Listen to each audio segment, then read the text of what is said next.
नमस्कार दगड़ियों, आज है मंगलवार का दिन और 29 जुलाई 2025।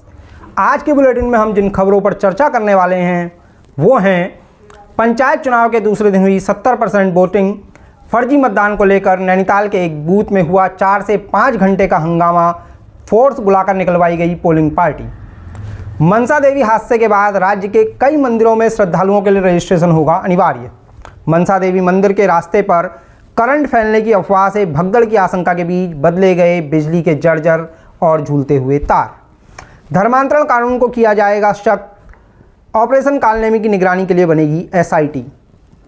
इसके अलावा मुख्यमंत्री की दो टूक, कहा खुद अतिक्रमण हटा लो वरना अभियान तो चल ही रहा है। बुलेटिन में अब सभी खबरें विस्तार से।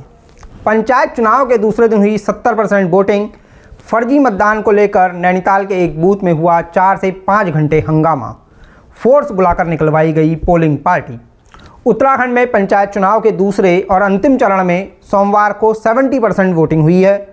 चुनाव में कई बुजुर्ग, दिव्यांग, बीमार और प्रवासी मतदाताओं ने वोट डालकर लोकतंत्र को मजबूती देने का काम किया है।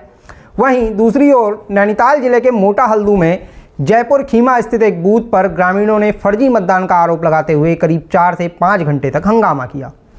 गांव के एक युवक का आरोप है कि जब वह वोट डालने बूथ पर पहुंचा तो पता चला कि उसका और दिल्ली में रह रहे उसके पिता समेत परिवार के 5 लोगों का वोट पहले ही पड़ चुका है। इस दौरान ग्रामीणों ने बूथ में मतदान निरस्त करने की मांग उठाते हुए शाम 4 बजे के आसपास हंगामा शुरू किया और मतदान कर्मियों को घेर लिया। मौके पर पहुंचे अफसरों ने ग्रामीणों को समझाने की लाख कोशिशें की, लेकिन वे लोग नहीं माने। ग्रामीणों ने अफसरों के टेंडर वोट डालने के प्रस्ताव को भी ठुकरा दिया। इसके बाद 3 थानों से पुलिस और PSC कर्मियों को बुलाया गया और तहसीलदार ने मोर्चा संभालकर गांव वालों को समझाया। वहीं पोलिंग पार्टी को रात करीब 9 बजे बूथ से बाहर निकाला जा सका। तहसीलदार के मुताबिक जिन लोगों पर फर्जी वोटिंग का आरोप लगा है उन्हें ढूंढा गया, लेकिन वे नहीं मिले हैं। बुलेटिन में अब अगली खबर है। मनसा देवी हादसे के बाद राज्य के कई मंदिरों में श्रद्धालुओं के लिए रजिस्ट्रेशन होगा अनिवार्य, चल रही है तैयारी।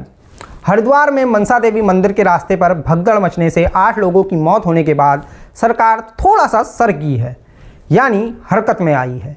इस हादसे के बाद राज्य के मुख्यमंत्री पुष्कर सिंह धामी ने अफसरों से हरिद्वार के मनसा देवी और चंडी देवी मंदिर, टनकपुर के पूर्णागिरि धाम, नैनीताल के कैंची धाम, अल्मोड़ा के जागेश्वर धाम और पौड़ी के नीलकंठ महादेव मंदिर समेत अन्य प्रसिद्ध मंदिरों में श्रद्धालुओं की संख्या को ध्यान में रखते हुए माकूल व्यवस्था करने को कहा है। उन्होंने कहा कि इन मंदिरों में क्राउड मैनेजमेंट और श्रद्धालुओं का रजिस्ट्रेशन अनिवार्य करने की व्यवस्था की जाए। इसके साथ ही पैदल रास्तों व सीढ़ियों को चौड़ा करने और अतिक्रमण हटाने के भी निर्देश दिए गए हैं। मुख्यमंत्री धामी ने इसके लिए दोनों मंडलों के कमिश्नर की अध्यक्षता में समिति बनाने को कहा है। अब बढ़ते हैं अगली खबर की ओर। मनसा देवी मंदिर के रास्ते पर करंट फैलने की अफवाह से भगदड़ की आशंका के बीच बदले गए बिजली के जर्जर और झूलते तार। हरिद्वार में मनसा देवी मंदिर के रास्ते पर करंट फैलने की अफवाह से भगदड़ मचने की आशंका के बीच बिजली विभाग की टीम ने सोमवार को रास्ते और दुकानों से झूलते बिजली के जर्जर तारों को बदल दिया है। इसके साथ ही अस्थायी दुकानों में अवैध कनेक्शन काटे जाने और कई स्थानों पर बिजली के उपकरणों को बदले जाने की भी खबरें हैं। मीडिया रिपोर्ट्स के मुताबिक जिस जगह पर हादसा हुआ और करंट लगने की अफवाह फैली, उस स्थान पर लगा बिजली का मीटर और मीटर से जुड़े तार किसी ने गायब कर दिए हैं। गौरतलब है कि इस हादसे में 8 लोगों की मौत हो चुकी है। अब आज के बुलेटिन की अगली खबर। धर्मांतरण कानून को किया जाएगा सख्त, ऑपरेशन कालनेमी की निगरानी के लिए बनेगी SIT। उत्तराखंड के मुख्यमंत्री पुष्कर सिंह धामी ने अफसरों से कहा है कि राज्य में डेमोग्राफी में बदलाव की किसी भी कोशिश को सख्ती से रोकें। उन्होंने हाल ही में देहरादून की युवती के धर्मांतरण की कोशिश का मामला सामने आने के बाद धर्मांतरण कानून को और सख्त करने के भी निर्देश दिए हैं। इसके साथ ही धामी ने धर्मांतरण कराने वालों के जाल में फंसे लोगों की काउंसलिंग करवाकर उन्हें सही गाइडेंस दिलवाने को कहा है। इसके साथ ही मुख्यमंत्री ने ऑपरेशन कालनेमी की निगरानी के लिए पुलिस हेडक्वार्टर लेवल पर SIT बनाने का भी निर्देश दिया है। अब आज के बुलेटिन की अंतिम खबर।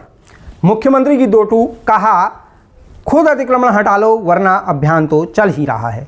राज्य के मुख्यमंत्री पुष्कर सिंह धामी ने हल्द्वानी में कहा है कि शहरी क्षेत्रों में अतिक्रमण को लेकर प्रशासन सख्ती बरत रहा है और अफसरों को अवैध कब्जों की पहचान कर उन्हें तत्काल हटाने के निर्देश दिए गए हैं। बकौल धामी, अफसरों से कहा गया है कि वे अतिक्रमणकारियों को एनक्रोचमेंट हटाने के लिए लीगल नोटिस दें कि वे खुद से अवैध निर्माण हटा लें, वरना अतिक्रमण हटाओ अभियान तो चल ही रहा है।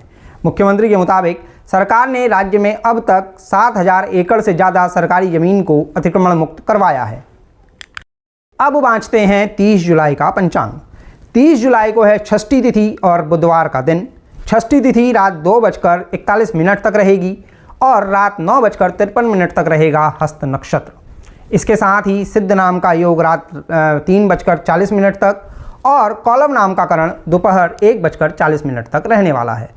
शुभ मुहूर्तों की बात करें तो 30 जुलाई को सुबह 5:41 से रात 9:53 तक सर्वार्थ सिद्धि योग और रवि योग रहेगा।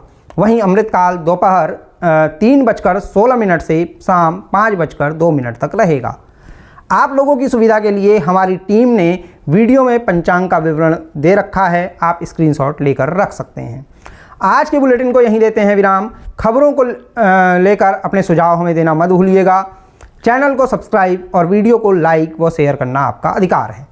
जल्द होगी मुलाकात किसी नई वीडियो में, तब तक के लिए अपना ख्याल रखिएगा। नमस्कार, मैं अभिजात कांडपाल।